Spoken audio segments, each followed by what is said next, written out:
Y no es hasta primeros de los 90 cuando llegan los famosos acuerdos de Oslo. Son los que establecen las bases de lo que ha sido la relación entre los territorios palestinos e Israel a lo largo de los últimos años. Por ejemplo, estas cruces rojas es lugares donde hay colonos israelíes que han establecido asentamientos. Es decir, que de repente se han puesto a construir casas y han dicho, pues nos ponemos aquí. Y ahora lo que pasa es que llegan soldados israelíes y tienen que protegernos. Estamos aventurándonos a un tema como es el conflicto palestino-israelí, que genera muchas emociones fuertes por parte de todo el mundo. Vamos a empezar hablando de por qué es un tema imposible de tratar. Luego vamos a hablar un poco por encima de qué es lo que ha pasado en los últimos días.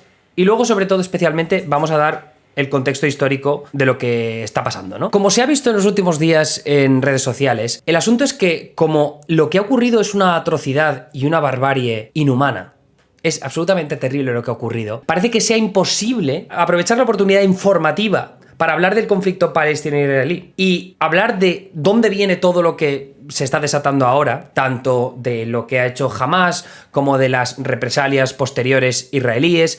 Hablar de todo eso es una automática justificación de lo que ha hecho Hamás. Y es muy injusto. Es muy injusto porque entonces parece que los periodistas no podemos trabajar. Parece que todos los opinadores, comentaristas, expertos no pueden opinar sobre este tema porque lo único que cabe es denunciar abiertamente y tajantemente, contundentemente lo que ha ocurrido y callarnos la boca. Entonces yo lo que voy a intentar es aportar un poco de contexto histórico dentro de mis conocimientos, que en comparación a los de otros muchos periodistas que han estado en el terreno pues son más limitados, pero al menos hacer un resumen sencillo de en qué punto estamos, ¿no? Y cómo se ha llegado hasta aquí en cierta medida, para entender un poco mejor por qué las posturas están tan enfrentadas y por qué hay un drama tan profundo en el enfrentamiento descarnado entre las posiciones ideológicas pro-israelíes y pro-palestinas. Tiene que quedar claro que al final es una historia que se repite a lo largo de, valga la redundancia, la historia de la humanidad, ¿no? Que es el antisemitismo y el enfrentamiento entre religiones y entre grupos religiosos. Eso no quita que lo que está ocurriendo en la actualidad y desde hace décadas en el Estado de Israel contra la población palestina no sea altamente denunciable y criticable como llevan haciendo las Naciones Unidas desde hace también décadas. Bueno, bien, entonces vamos a ponernos en perspectiva. Israel. ¿Qué es Israel? Bueno, Israel vamos a definirlo como... O sea, es que se puede llamar de muchas formas, ¿no? Porque toda esa parte donde nacieron algunas de las civilizaciones más influyentes de la historia de la humanidad. Bueno, bien, pues todo eso se concentra ahí, en ese borde del Mediterráneo, confluencia de culturas y de civilizaciones. Entonces, ahí es cuando, hace siglos, se produce el nacimiento de la religión judía. Esa tierra la vamos a conocer como Tierra Santa. Tierra Santa por esto que os acabo de contar de las religiones. Vamos a tirar un poco para adelante y vamos a hablar de la Primera Guerra Mundial. Tras la Primera Guerra Mundial, el Imperio Otomano, que es el imperio que dominaba esa región específicamente. Como veis, el Imperio Otomano tenía toda esta región, ¿no veis ahí Damasco, veis Jerusalén? Cuando se produce el final de la Primera Guerra Mundial y el Imperio Otomano se tiene que disolver, la Liga de las Naciones en aquel momento le da llamado mandato de Palestina a los británicos, y los británicos son los que se encargan de supervisar esta zona, ¿no? Está bajo poder, bajo control británico a lo largo de todos esos años. Ahí es cuando tenemos que ver el mandato de Palestina, que es esto de aquí. Esto es el mapa de lo que muchos de nosotros podríamos decir que es Israel en estos días, ¿no? Básicamente es esto. Aquí, con los británicos, con el control de Palestina, antes de la Segunda Guerra Mundial, lo que ocurre es que empieza a haber intereses enfrentados sobre quién se tiene que quedar con Palestina. Entonces, hay muchos asentamientos árabes en la región, palestinos. En esta parte del mundo también empieza a haber una serie de asentamientos judíos que ponen el objetivo en Palestina como posible lugar donde crear este Estado de Israel. Este movimiento sionista se fija en Israel y empieza a hablar con los británicos y con otros países para decir, queremos esto. Entonces hay una promesa de decir, oye, pues cuando hagamos la división de Palestina, vamos a hacer una división para, por un lado, darle tierra a los árabes porque es que viven allí, pero luego también tierra a vosotros, a los judíos, para que podáis emigrar hasta aquí. El caso es que al final te metes en un lugar como Palestina, empiezan a llegar muchos inmigrantes judíos. Y aquí es cuando se enfrentan muchos intereses distintos después del final de la Segunda Guerra Mundial. Porque los británicos tienen que como deshacerse de Palestina y tienen que poner un orden jurídico en la región. Y aquí volvemos a la misma historia de siempre, los británicos dibujando mapas. Los británicos dibujando mapas que son la leche. La Asamblea General de Naciones Unidas, bajo aprobación de Estados Unidos, por cierto, un jugador bastante importante, evidentemente después del final de la Segunda Guerra Mundial en aquel entonces, dice, vamos a hacer una partición de Palestina, ¿vale? De lo que había sido el mandato británico de Palestina, en 2 estados independientes, uno judío y uno árabe, y luego una Jerusalén internacional. Suena todo muy bonito. El problema es cuando ves el mapa. Claro, aquí lo que tenían que hacer con la división, aparte de ceder bastantes concesiones a los sionistas que habían sido bastante influyentes a la hora de dibujar este mapa, no solo eso, sino que aparte lo que hacen es tener en cuenta partes de los asentamientos judíos que empiezan a desarrollarse en esa zona, ¿no? Entonces, ¿qué pasa? Que esto que veis en azul es lo que dice Naciones Unidas con ese plan de partición, que debe ser el Estado judío. Como veis, what the fuck, ¿no? Porque están conectados aquí las cosas como por puentecitos, lo que puede generar muchos problemas en el futuro, ¿no? Entonces, luego lo otro, lo que veis en naranja, es el Estado árabe independiente. Y luego tienes Jerusalén, que como veis ahí en blanquito, pues es un ente internacional independiente. Lo que pasa es que en cuanto se aprueba la partición, se produce una guerra civil en Palestina. Los árabes además tienen el apoyo de los países árabes colindantes, estamos hablando de Egipto, estamos hablando de Siria, estamos hablando de Jordania. Después de esta guerra civil se produce un conflicto mayor, esto todo está como encapsulado en la misma guerra de Palestina, ¿ok? Pero en esta guerra también intervienen estos países. Lo que pasa es que los judíos consiguen ganar. Entonces, después de la guerra de Palestina, se produce esta división. Por un lado, Jordania, que se queda con Cisjordania, que es lo que se conoce en inglés como West Bank, que igual lo veis escrito así, que es toda esta parte que veis en verde. Luego, la península del Sinaí, bueno, esto era ya de Egipto, pero lo que es la Franja de Gaza se queda bajo control egipcio. Y luego Siria se queda con los altos del Golán, Golan Heights, que están aquí en el noreste, ¿vale?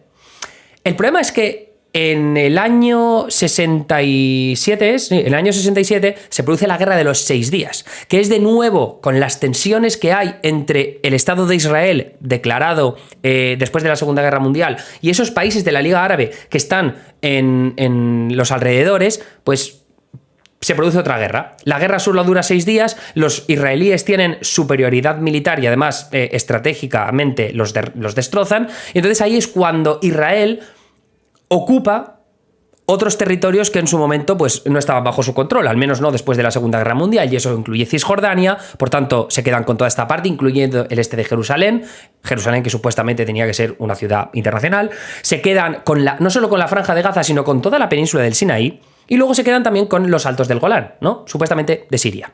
Bien, en todos estos territorios se supone que hay árabes palestinos. Estos árabes palestinos no se quedan todos aquí. De hecho, hay una migración tremenda, un desplazamiento de refugiados tremendo a lo largo de todos estos conflictos que se van dando, principalmente con los palestinos árabes como víctimas. Bueno, pues más adelante se produce la guerra de Yom Kippur, que es que en este caso A ver, en la guerra de Yom Kippur lo que ocurre es que Egipto pues quiere recuperar su península, ¿no? Aparte hay diferentes tensiones también por el canal de Suez. Dicen los israelíes, ojo, que no vamos a ganar siempre, entonces tenemos que ceder. Y aquí es cuando se producen aquellos acuerdos de Camp David, muy famoso Camp David, ¿no? Porque luego ha habido otros encuentros y otras negociaciones internacionales ahí, es el retiro de los presidentes en Estados Unidos. Bueno, bajo la supervisión de Jimmy Carter se producen los acuerdos de Camp David que dicen qué tierras le corresponden a cada uno, ¿no? Entonces, la península del Sinaí se le devuelve a Egipto. De hecho, Egipto restablece relaciones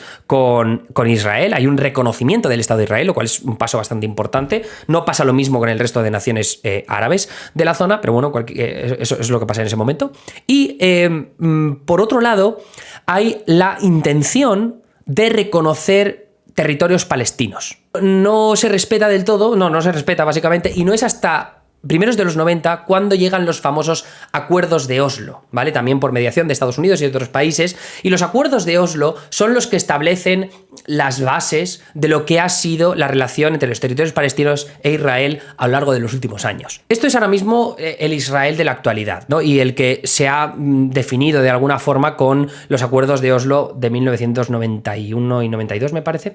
Que es, o sea, por un lado tienes Egipto, que está con la península de Sinaí, luego tienes a Jordania, que está al este, tienes por supuesto Siria al noreste y luego Líbano al norte. Lo que veis en verde, ¿vale? Que es Gaza, la franja de Gaza, luego el West Bank, que es Cisjordania, y luego los altos del Golán, que es con Siria. Bueno, pues esos territorios son los conocidos como territorios ocupados por Israel, que no están reconocidos a nivel internacional, por eso se llaman territorios ocupados. Los altos del Golán nos los vamos a dejar, ¿no? Pero nos importa más la parte de Cisjordania y el este de Jerusalén y la franja de Gaza. A lo largo de los últimos años de historia, lo que ha ocurrido con la franja de Gaza y con Cisjordania es que la autoridad palestina, que es como un poco el ente político que se supone que debe gobernar sobre estos territorios, conforme se produce una transición marcada por los acuerdos de Oslo, para que los israelíes se vayan retirando y haya una transición a un segundo Estado árabe-palestino, bueno, pues eso no ha ocurrido, evidentemente, ¿no?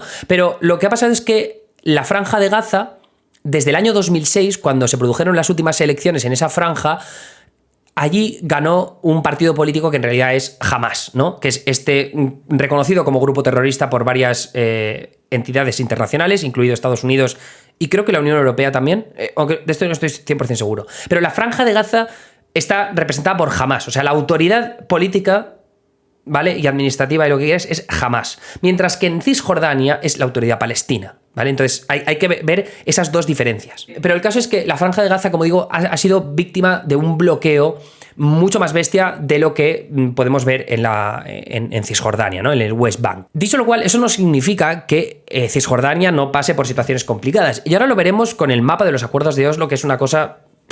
Esto es Cisjordania. Hemos hecho una ampliación del mapa. Esto es todo lo que está controlando Israel ahora mismo, ¿vale? Incluidos los territorios ocupados de los Altos de Golán, Cisjordania y la Franja de Gaza. Pero ahora nos vamos a ir a este mapa de aquí, que es Cisjordania específicamente. Vale, todo esto que veis aquí, ¿vale? Que digáis, ¿pero esto qué es? ¿Esto es un mar? ¿Esto parece como ríos? ¿Son ríos? Resulta que estos son 3 zonas distintas con diferentes controles administrativos, militares y políticos distintos, en los que está dividido el Cisjordania en estos momentos. Entonces, tenemos que poner a Israel por encima, o sea, Israel controla Cisjordania, por mucho que haya divisiones de poder en los planos administrativo y político.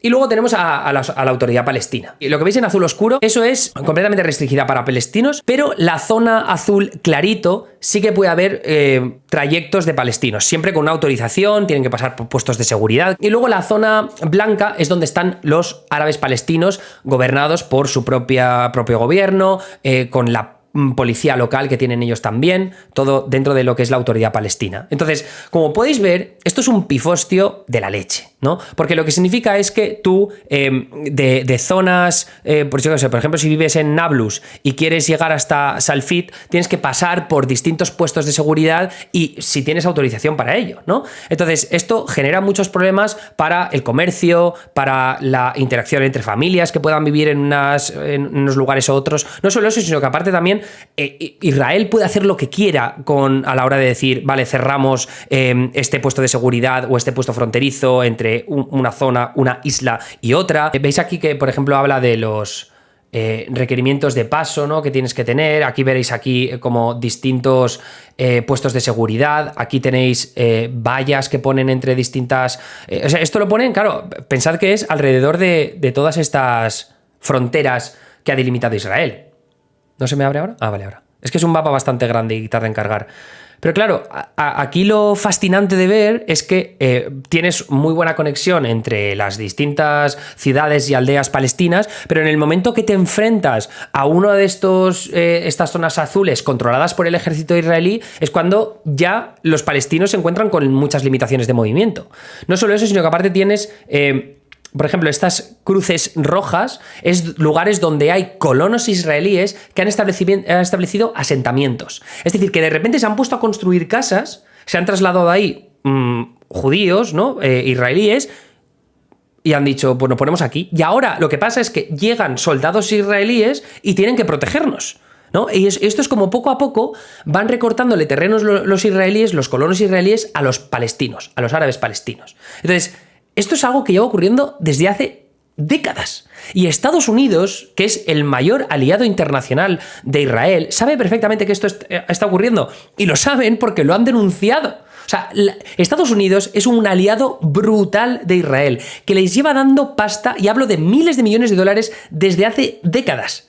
Y muchas veces han puesto como condicional de esas ayudas, tanto económicas como militares, y repito, por valor de decenas de miles de millones de dólares, han puesto como condición que no lleven a cabo muchos de estos asentamientos. Y a Israel se lo ha pasado por el forro de los cojones. O sea, desde hace décadas. Y esto no es una cosa como bonita, ¿no? Que de repente construyen un edificio de apartamentos súper bonitos, se meten unos colonos israelíes y luego de repente llega el ejército y dice, ¡ay, os tenéis que ir! No. Hay muchas ocasiones en las que esto es un conflicto abierto entre judíos y árabes. Esto es solo un contexto, ¿vale? De esa relación que existe entre los dos aliados esenciales del mundo geopolítico moderno. Dicho lo cual, y espero que no lo entendáis como lo puede entender alguno, no estoy justificando y no estoy diciendo que Israel esté detrás de nada de los ataques terroristas que sufre o de las rebeliones que se producen en los diferentes territorios palestinos, ¿no? Es parte de lo que ha conseguido que Israel no pierda un apoyo internacional determinante como es el de Estados Unidos, y que por tanto estos avances en los asentamientos de los colonos y demás se sigan produciendo. Y que esa vulneración del derecho internacional y de los derechos humanos se siga produciendo en Palestina.